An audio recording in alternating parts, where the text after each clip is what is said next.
கேரளாவில் இருக்கிற மாதிரி அமிலத்தட்டு உள்ள மண்ணாது, சாரத்தட்டு உள்ள 8.2னா இந்த நம்ம கரும்பு நிலக்கடலை எல்லாம் போட்டோம்னா கொஞ்சம் ஜிப்ஸை போட வேண்டியது.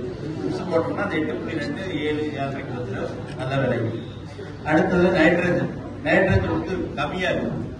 நம்ம எவ்வளவு உரத்தை போட்டாலும் போட்ட மயத்துக்கு போயிடும் மாயாவியா. அடுத்து பாஸ்பரஸ் தப்பில்லை. பாஸ்பரஸ் வந்து அதிகமாவே இருக்கு. அதாவது பாஸ்பரஸ் வந்து நம்ம பயன்படுத்துற விதம் வந்து விவசாயிகள் வந்து தவறுதலா பயன்படுத்துறாங்க. நட்டு ஒருபாடு பாஸ்பரஸ் பேசுவாங்க. அது பாஸ்பரஸ் வந்து தண்ணீர் கலந்து உள்ள போவாது, மேலேயே கிடக்கு. அதனால பாஸ்பரஸ் அளவு அதிகமா இருக்கு. பொட்டாசியம் லோ, கம்மியா தான் இருக்கு. கம்மியா இருக்கு. டெம்பரேச்சர் வந்து மண்ணு டெம்பரேச்சர் வந்து மாய்ச்சர் 20 தான். இந்த தண்ணி ஊற்றணும்னா போய் காமிக்கலாம்.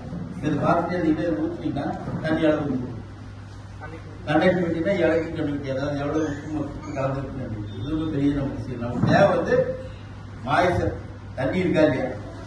அடுத்தது pH ரொம்ப முக்கியம். அந்த மண்ணில் வந்து நியூட்ரலா இருந்தா தான் வாட்டர் சத்து வந்து சரியா இருக்கும்.